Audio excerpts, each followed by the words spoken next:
내일부터 이제 사적 모임이 6인으로 제한이 되고 특별 방역 기간 한 달 동안 1월 2일까지 이렇게 정부에서 발표를 했습니다. 그래도 예배 인원은 달라지지 않고 그대로 현행처럼 이렇게 드리게 되어서 그나마 좀 감사합니다. 그러나 우리가 백신 이걸 정부에서도 매우 강조하는 입장이고, 또 우리가 이제 단체로 이렇게 여러 사람이 모일 때는 백신 접종하는 것이 좋겠다는 생각이 듭니다. 개인적인 또 상황이 또 다를 분들이 계시겠지만, 또 같이 모일 때는 백신 접종이 꼭 필요한 것 같고요. 그 다음에 무엇보다도 마스크 착용은 이거는 필수. 항상 대화할 때 너무 가까이 직접 이렇게 하지 마시고 조금 떨어져 대화 이렇게 마스크 쓰고 하시고, 또 혹시라도 음료를 이렇게 마주보고 마실 경우에는 약간 대각선으로 조금 틀어서, 너무 사람이 똑바로 쳐다보면 이게 실례입니다. 그렇게 생각하시고 불가피합니다. 할 수 없이. 이 성탄의 좋은 계절인데 다음 주부터는 제가 또 당분간 인사도 이렇게 못할 것 같아요. 여기서 인사를 하고 말아야 될 것 같아요. 한 달 동안 이렇게 참 반갑게 인사도 하고 또 간혹 악수도 하고 뭐 이랬습니다만은, 또 특별 방역 기간에는 조금 삼가해야 될 것 같아요. 이제 확진자들이 수천 명씩 막 이르게 되고, 또 오미크론 이 변이 바이러스가 또 돌고, 그래서 조금 더 우리가 좀 조심해야 되겠다 생각합니다. 또 인천의 어느 교회에서 또 확진자가 이제 많이 나왔다 하길래 더더욱이 신경이 쓰입니다.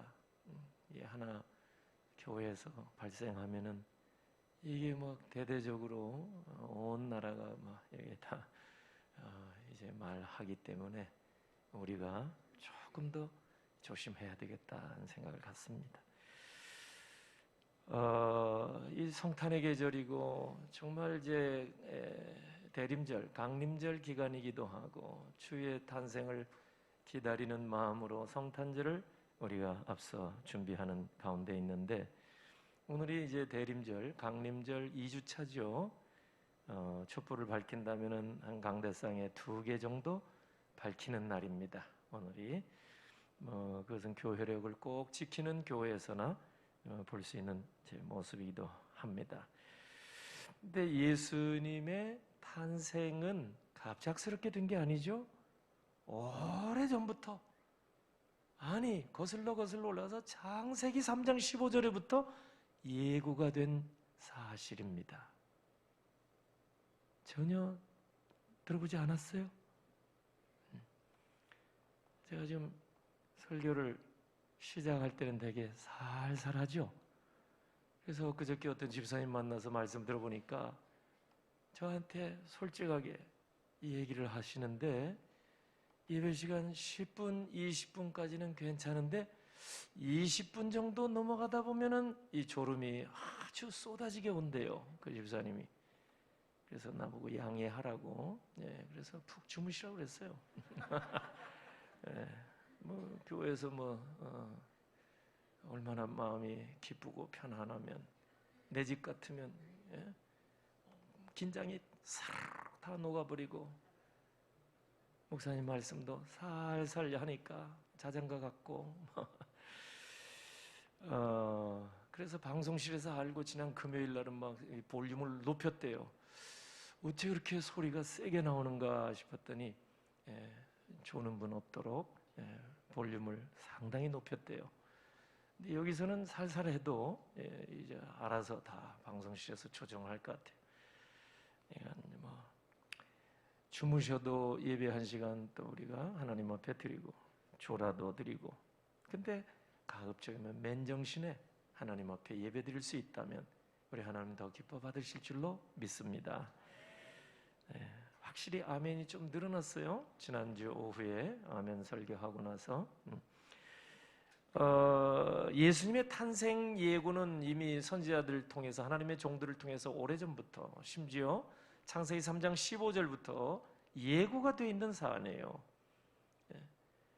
그런데 예수님의 탄생을 직접적으로 그렇게 알린 것은 하나님이 천사들을 통해서 마리아 당사자에게 그리고 베들레헴 목자들에게 하나님의 천사가 나타나서 수태고지 그리고 예수의 탄생 소식을 알려줬습니다.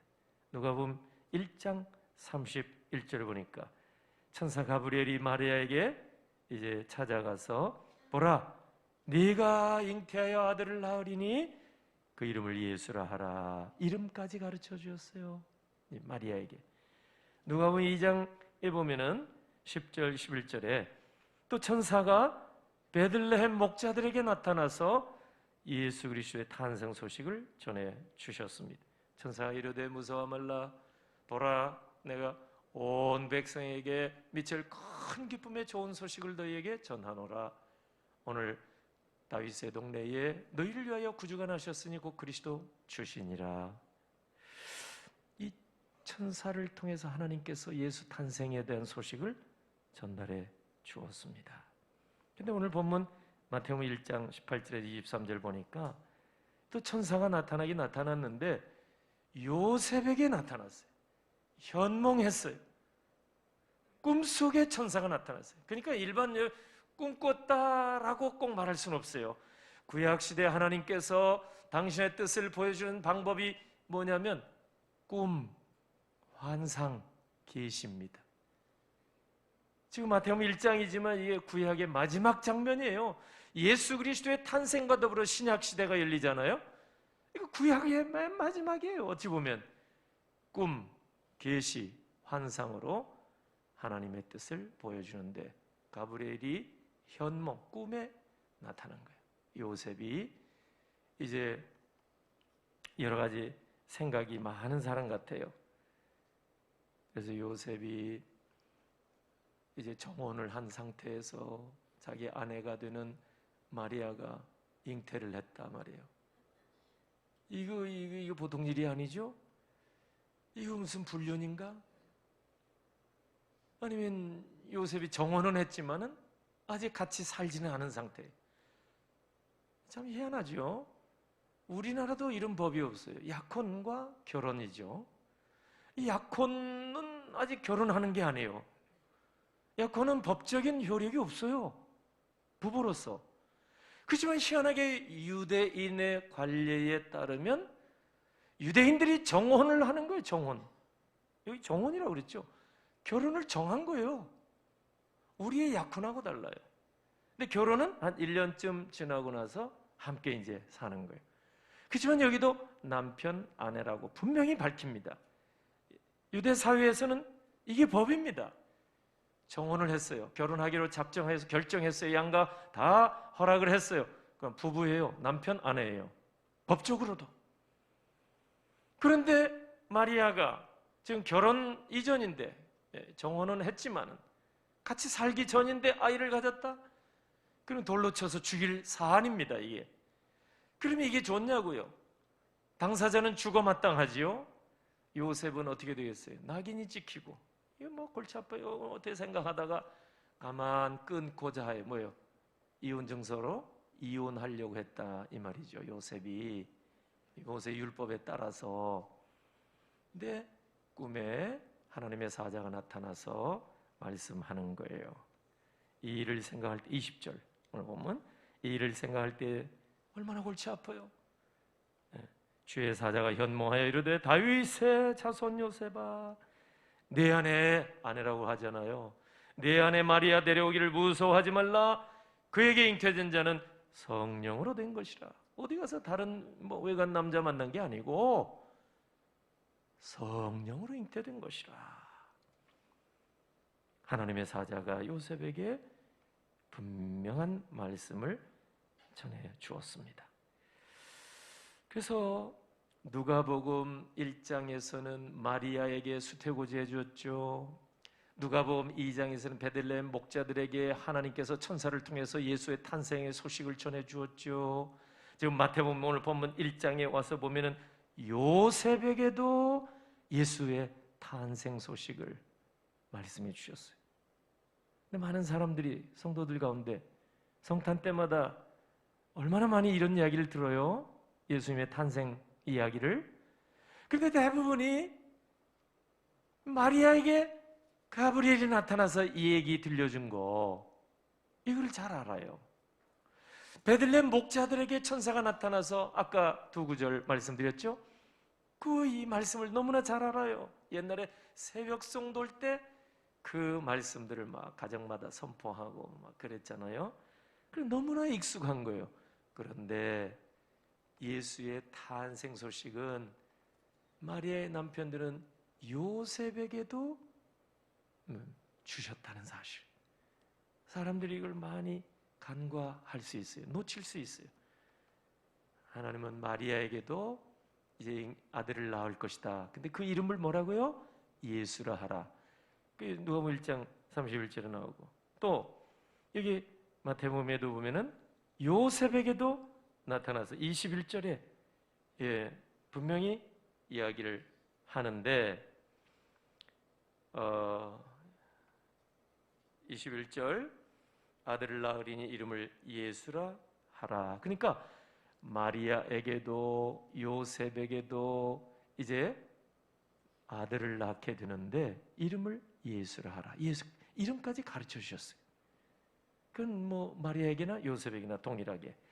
그런데 오직 오늘 본문 마태복음 1장 18절에 23절에 나오는 이 본문에서 요셉에게만큼은 마리아에게도 알려주지 않은 것, 베들레헴 목자들에게도 알려주지 않은 그 내용을 여기에서만 가르쳐주고 있습니다. 궁금하죠? 그게 뭘까? 23절입니다. 자, 이제 같이 한번 읽겠습니다. 23절 보라, 처녀가 잉태하여 아들을 낳을 것이요 그의 이름은 임마누엘이라 하셨으니 이를 번역한즉 하나님이 우리와 함께 계시다 함이라. 아멘. 이게 요셉에게만 들려주신 내용입니다. 다 예수라 하라 이름까지 가르쳐 주셨어요.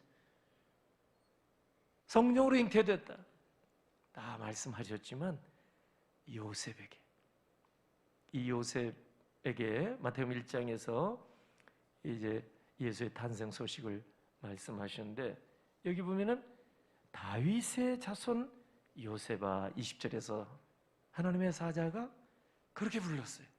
이 말은 뭐냐면 이제 메시아로 오실 예수 그리스도는 비록 육신 혈통으로는 이제 너의 혈통을 따라서 요셉, 그래서 요셉에게 현몽해서 말씀하시는 거예요. 이 메시아로 오실 예수 그리스도가 탄생하는데 이는 다윗의 자손이라고 말씀하는 거예요. 다윗 왕의 혈통을 따라서 다윗 왕의 자손이라는 거예요. 그것을 하나님의 사자를 통해서 요셉에게 밝혀 주셨습니다. 그런데 그 핵심적인 내용이 23절. 그 이름이 임마누엘이라. 임마누엘. 아니 예수라고 이름을 가르쳐 주시는데 또 임마누엘. 이사야 7장 14절에 나온 그대로 여기에 들려주셨거든요. 하나님이 요셉에게 천사를 통해서 그 이사야가 700여 년 전에 예언한 말씀을 들려주신 거예요. 마태가 그것을 기록해 놓은 겁니다. 그 내용이 뭐예요? 임마누엘이라 하리라. 이 임마누엘이라 하리라 그 이름은 근데 예수님의 실제 이름이 임마누엘이 될 것이다 이 뜻이 아니고 예수님의 역할이 임마누엘이 되리라 이 뜻입니다. 예수님의 이름은 앞서서 예수라 가르쳐 주셨어요. 아들을 낳으니 그 이름은 예수라 하라. 이 이름은 가르쳐 주셨어요. 이름은 히브리 말로 예슈아, 여호수아의 여호수아, 우리를 구원하실 자 이 뜻이죠. 그런데 임마누엘이라는 이름을 여기에 말씀하신 것은 이제 메시아로 오실 예수 그리스도께서 나타내실 것, 그게 바로 임마누엘이라. 그 뜻이 뭐냐? 23절에 번역까지 해 놓으셨어요. 하나님이 우리와 함께 계시다. 하나님이 우리와 함께 계시다. 성자 하나님이 예수 그리스도께서 이 땅에 오셔서 우리와 함께 계시면서 예수님이 하나님이시라는 사실을 보여주실 것이다. 이제 이 뜻이 여기에 담겨져 있습니다. 하나님이 직접 우리 가운데 오시겠다는 거예요. 여러분, 언제부터 하나님과 우리가 멀어졌나요? 에덴 동산에서 인류의 첫사람 아담이 선악과를 따먹는 죄를 범하면서 하나님과 우리 인간이 멀어졌습니다. 시편 103편 12절 나와 있는 대로 죄가 동이 먼 것처럼 그 표현이 나오는데, 여러분, 죄로 말미암아 하나님과 우리 사이가 그렇게 멀어진 겁니다. 아담이 죄를 범하고 나서 그 하나님 앞에 얼굴을 들고 나타날 수가 없었어요. 창세기 3장 8절 보니까 동산 나무 사이에 숨었나이다. 하나님이 죄 범한 아담에게 찾아오신 거예요. 찾아오셨어요. 동산 나무 사이에 벌벌 떨고 있는 아담을 찾아오신 것처럼 하나님이신 예수 그리스도께서 2000년 전 도탄에 빠진 이 백성들, 우리 인류 구원을 위해서 하나님이 직접 우리 가운데 오신 것이 임마누엘입니다. 임마누엘. 사람이 하나님 앞에 올라갈 수가 없어요. 사람. 구약시대는 사람이 하나님께 접근하면 즉사했습니다. 너무 거룩하기 때문에. 그래서 하나님은 온전한 모습을 사람들에게 보여주시지 않았어요. 출애굽기 13장 22절 보니까 구름기둥 불기둥으로 하나님이 함께 하신다는 것을 보여주신 거예요. 일종의 임마누엘. 그 다음에 출애굽기 19장 18절 보면은 빽빽한 구름, 옹기가 연기같이 그런 모습을 통해서 하나님이 함께 하신다. 임마누엘을 조금 보여주신 거예요. 그리고 하나님이 친구처럼 여겨주셨던 모세에게 출애굽기 33장에 보면은 모세가 하나님의 영광을 보여주세요 그렇게 요청을 했는데 하나님께서는 네가 내 얼굴을 보지 못하리니 나를 보고 살 자가 없음이니라. 그래서 출애굽기 33장 23절 보니까 손을 거두리니 네가 내 등을 볼 것이요 내 등을 보리라. 얼굴은 보지 못하리라. 하나님의 등이 어디 있어요? 인간적인 표현인데 하나님을 보면 즉사하니까 하나님의 일부, 소위 그냥 의역하자면 하나님의 임재, 그걸 조금 경험하게 한 거예요. 모세, 그 훌륭한 사람도 하나님의 등을 봤다. 상징적으로 조금 하나님을 경험했다 이 말이죠. 그런데 2000년 전 여러분, 하나님께서 도성인신 하셔서 사람들 가운데 직접 오셔서 임마누엘, 우리와 함께 계시기로 작정하시고 오신 것이 성탄인 줄로 믿습니다. 그러니까 성탄이라고 생각할 때 탄생에만 여러분 초점을 맞추면 성경을 제대로 모르는 거예요. 그러니까 우리 주일학교 어렸을 때는 말 구유에 예수님 마리아가 안고 이거 동방박사 경배하고 베들레헴 목자들이 찬양하고 이런 어떤 목가적인 어떤 분위기를 상상하면서 성탄절을 우리가 많이 맞이했습니다만 오늘 본문 보니까 성탄의 본질이 아니에요. 성탄의 본질은 임마누엘, 하나님이 우리와 함께 계신다. 성탄절은 예수의 탄생에 초점이 있는 게 아니에요. 탄생에 초점이 있는 것은 우리 인생이에요. 예수님도 육을 가지고 오셨기 때문에 탄생이란 말을 씁니다만은 사실 본질이 아니에요. 본질은 뭐예요? 하나님이 사람의 몸을만 빌려 입고 이 세상에 와 계신 거예요. 그게 임마누엘, 우리와 함께 계시다. 그게 임마누엘.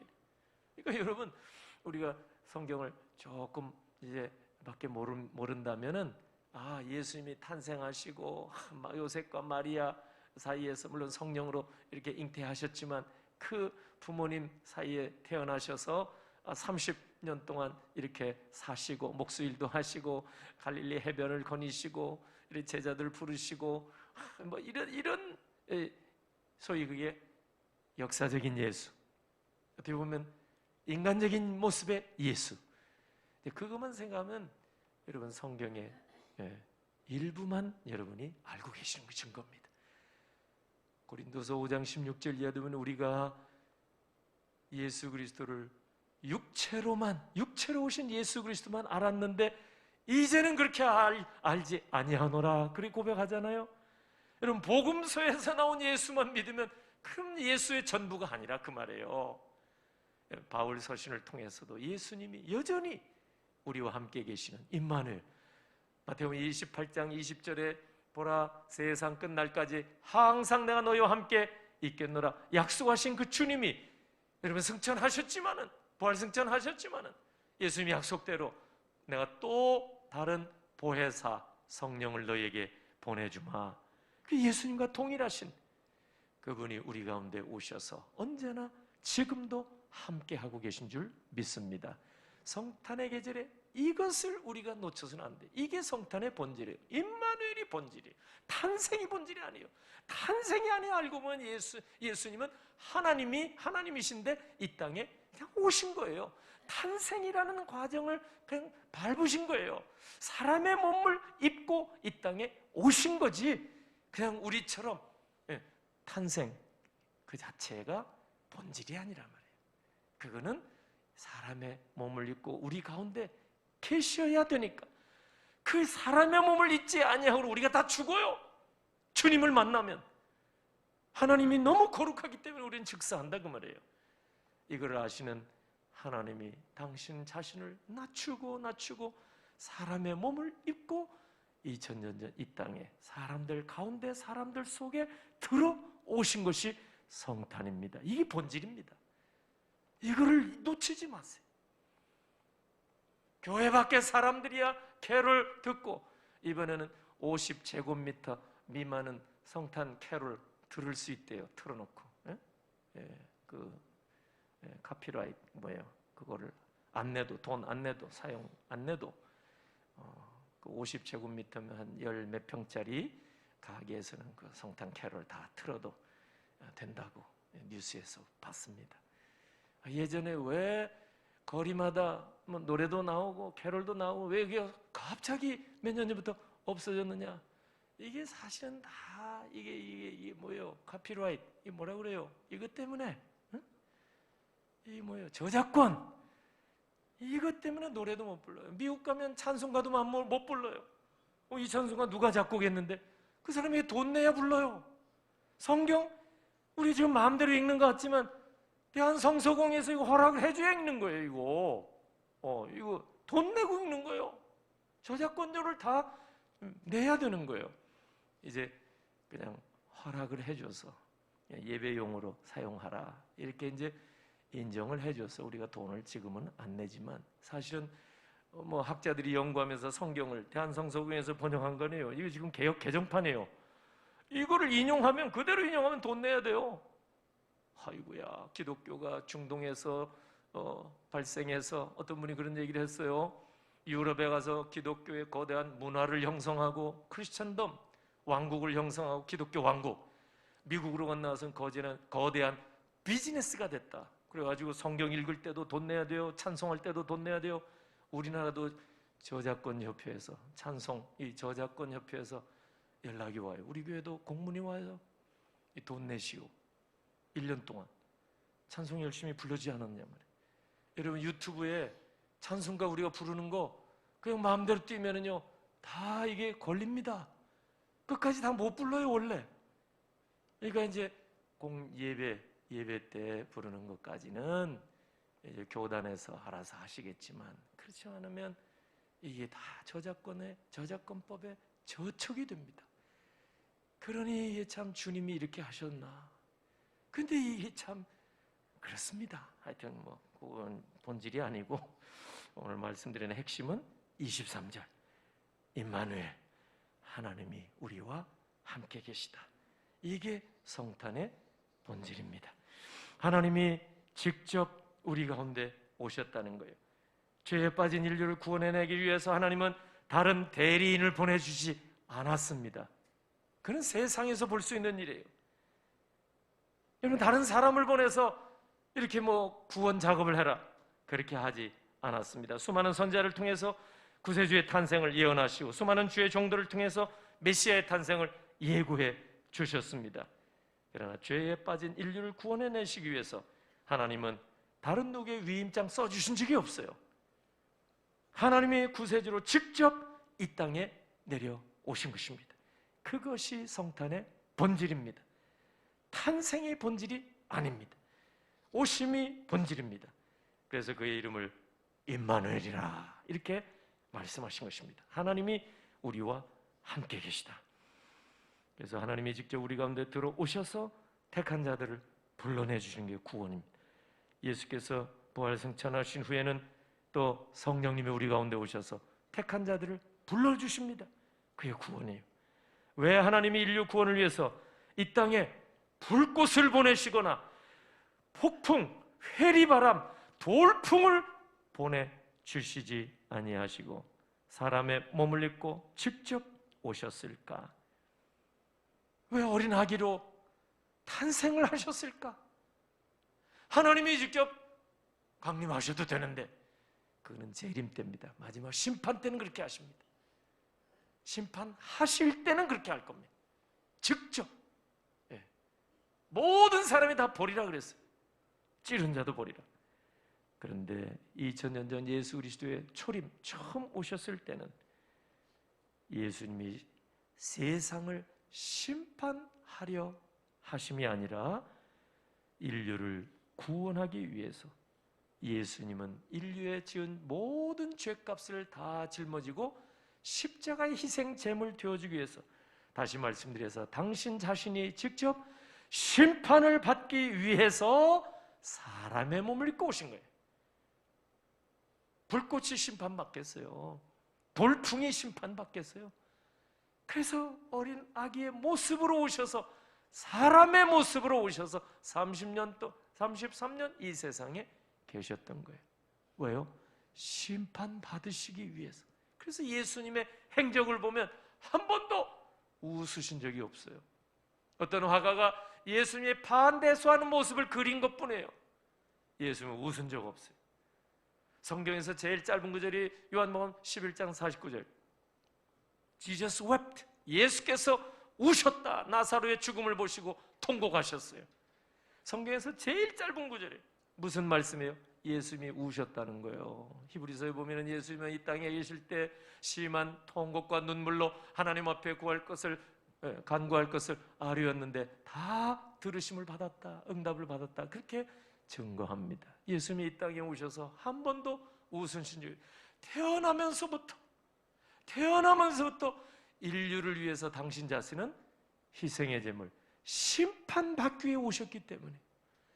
그러니까 예수님이 우리 대신 모든 우리 눈물을 다 닦아주시기 위해서 오신 것이고, 우리가 지은 죄값을 다 짊어지시고 당신이 심판받기 위해서 이 땅에 오셨기 때문에 우리는 이 사실을 기억하고 할렐루야 감사하는 거예요. 이 성탄의 계절에 기뻐하는 거예요. 분위기가 기쁘고 이 추리가 이쁘고 이래서 기쁜 게 아니고 프로그램 좋아서 기쁘고 잔치해서 기쁘고 아니라 예수님이 우리가 받아야 할 심판을 다 받기 위해서 오셨기 때문에, 우리 눈의 모든 눈물을 다 닦아주기 위해서 오셨기 때문에 우리는 이제 기뻐하는 거예요.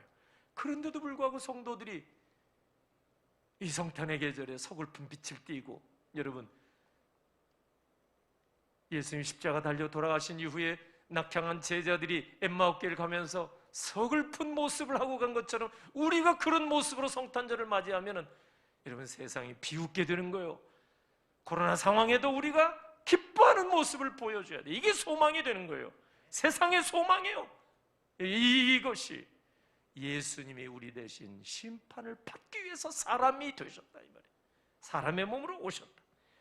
이거를 기억해야 돼. 누가복음 12장에 다 나와 있는 말씀입니다.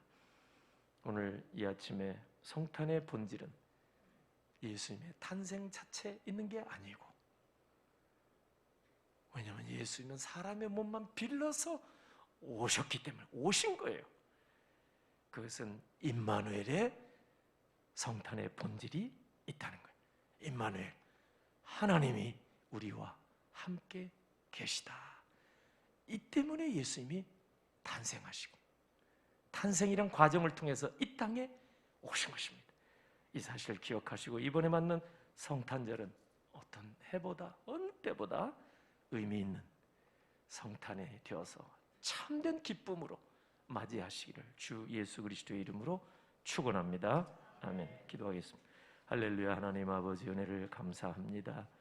2021년 다사다난 그렇게 코로나 2년 차로 힘들었지만 하나님이 여기까지 인도해 주신 감사합니다. 우리를 사랑하사 오늘 이 자리에 밝은 모습, 건강한 모습으로 나와 엎드려 경배하게 하시니 감사합니다. 주신 말씀 감사합니다. 우리 위하여 우리가 죄값으로 심판받아야 할 것을 대신 짊어지기 위하여 사람의 몸을 갖고 이 땅에 오신 주님을 기억하며 이제 이번 성탄절을 맞게 하시고 세상이 알 수 없는 참된 기쁨과 복락을 누리게 하시며 이 코로나 엄중한 상황 속에서도 가장 크게 기뻐하는 그러한 성탄절이 되게 주시옵소서. 이 시간 준비한 예물 주 앞에 올립니다. 아버지 하나님, 가정에 기쁨 주셔서 강단 하나 올립니다. 아버지 하나님, 자녀 결혼 감사하여 사랑하는 성도들을 공개합니다.